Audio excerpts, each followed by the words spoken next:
O governo federal puxa de um lado, os governos locais puxam de outro. O Brasil é o cabo.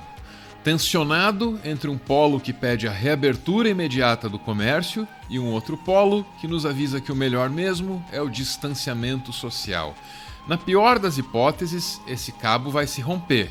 E na melhor das hipóteses, que já é ruim o suficiente, ninguém vai sair do lugar. Nesse momento, é isso que está acontecendo. A divergência entre o governo federal e os governos estaduais e prefeituras deixa o Brasil inerte, parado. O país se mostra incapaz de fazer qualquer coisa. O Brasil não consegue se preservar para conter o avanço do vírus e também não consegue se mobilizar para garantir o essencial nesses tempos tão difíceis. Aliás, o Brasil não consegue nem saber o que é e o que não é essencial. A Prefeitura do Rio de Janeiro proibiu o tráfego de pessoas e de veículos em algumas regiões da cidade. Niterói, ali pertinho, agora tem lockdown e multa para quem sai na rua sem um motivo decente. Enquanto isso, o governo federal estimula o Brasil a sair para malhar na academia ou então para fazer o cabelo no salão. Tá lá, num decreto do dia 11 de maio. Essas agora são atividades que o governo considera essenciais. Assinei, tá para publicar agora, se bobear já sai, já foi publicado não? Eu coloquei hoje, porque saúde é vida, tá? Academias, é salão de beleza e cabeleireiro também, isso aí é higiene, é vida. Você lembra mais alguma coisa? Não, só isso aí, só 3 hoje, mais nada.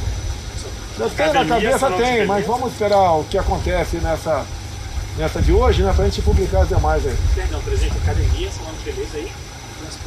Não, só e academia, barbearia também, para homem também, né, pô? O ministro da Saúde estava por fora, foi avisado disso pela imprensa. E uma outra pergunta, o presidente Bolsonaro divulgou agora que vai incluir academias, salões de belezas e manicure como atividades essenciais.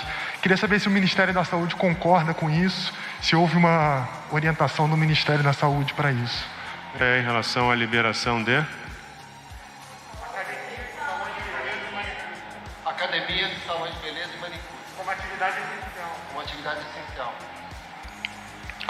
O que eu acho hoje é o seguinte: se você criar um fluxo que impeça que as pessoas se contaminem, e se você criar condições e pré-requisitos para que você não exponha pessoas a risco de contaminação, você pode trabalhar a retorno de alguma coisa.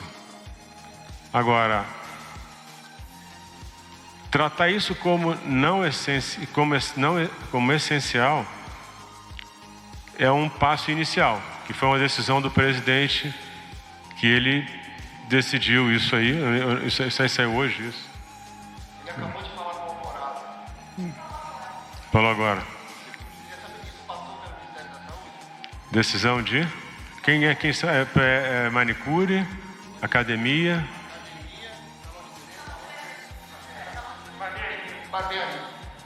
Barbearia. Salão de beleza e academia. Isso passou pelo Ministério da Saúde. Não, isso aí não é... Acho que isso... Não passou. Não é atribuição nossa. Isso aí é uma decisão do presidente. Eu sei, é constrangedor até de olhar, vergonha alheia mesmo.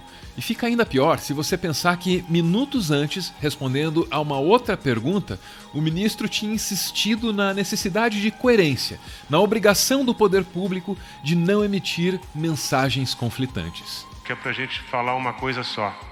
É só isso. O decreto de Bolsonaro entra em conflito com as diretrizes estabelecidas localmente por estados e municípios. Resta ao Poder Judiciário arbitrar sobre essas questões.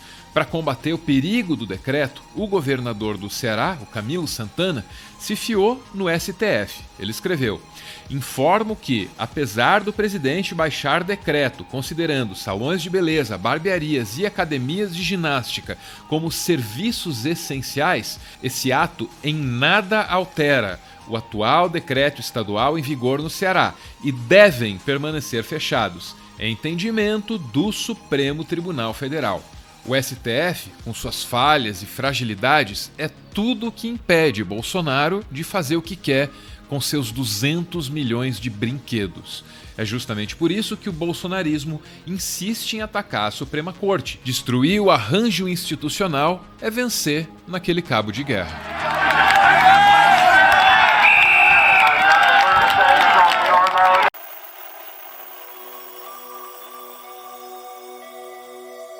Na Europa, os parques estão reabrindo e as pessoas estão voltando às ruas. A Austrália anunciou planos para impulsionar o turismo. As restrições estão diminuindo nos Estados Unidos. Mas enquanto grande parte do mundo está negociando os termos da reabertura, o Brasil, que registrou mais de 11 mil mortos e se tornou o mais recente ponto crítico dessa pandemia, ainda não conseguiu nem encontrar uma maneira de se fechar e de se proteger. Essas observações estão numa reportagem recente do Washington Post. O título é sugestivo e diz que enquanto outros países já buscam a reabertura, o Brasil ainda nem conseguiu se fechar. O texto segue dizendo: em vez de unificar o país contra a ameaça comum, a resposta à pandemia está dividindo ainda mais essa sociedade profundamente polarizada. Bolsonaro, cujo instinto é o de não fazer nada, jogou tudo para os governadores estaduais, que por sua vez assumiram a responsabilidade de implementar medidas restritivas aos municípios. O resultado foi um conjunto de medidas conflitantes e contraditórias, que mudam não apenas por estado e cidade, mas também por bairro. Essa é só mais uma reportagem entre tantas outras, mostrando que o resto do mundo tem medo de virar um Brasil, do mesmo jeito que o Brasil já teve medo de virar uma Venezuela. Essa última constatação não é minha não, é do Stephen Slow. Genial.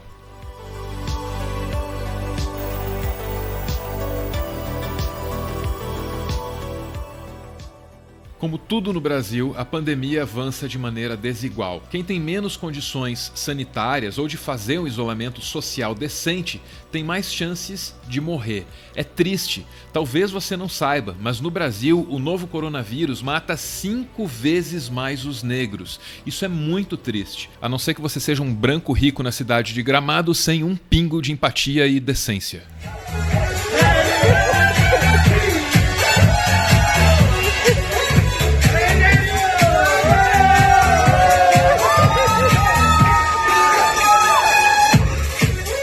Pandemia também pode ser eugenia, e esse vai ser o tema do nosso próximo vídeo. Você pode se inscrever para ser avisado do lançamento, mas só se você quiser.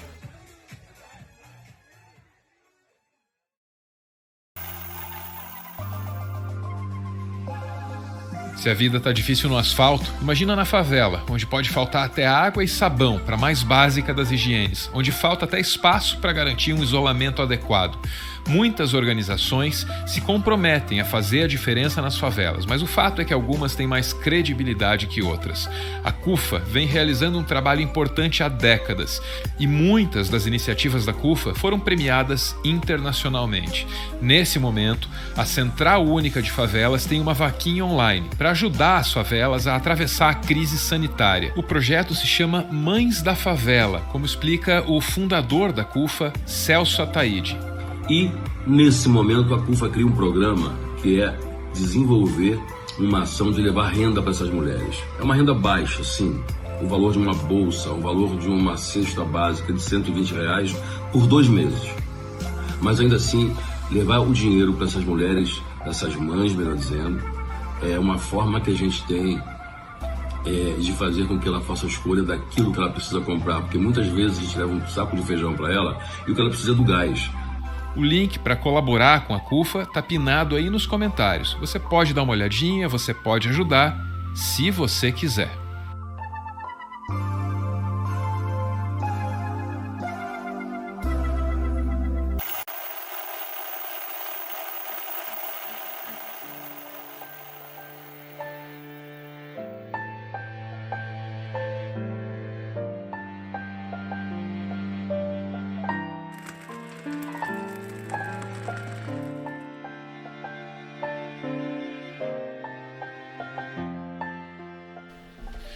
Muito obrigado por ver esse vídeo até o final. O Meteoro é mantido graças a uma campanha de financiamento coletivo. Quem participa ouve um podcast exclusivo e aparece aqui no finalzinho para receber o nosso agradecimento. Hoje a gente vê aí a Natália e o Alessandro, os dois direto da África do Sul, com a mensagem que segue: educação é a arma mais poderosa que você pode usar para mudar o mundo. Beijo, gente. Valeu!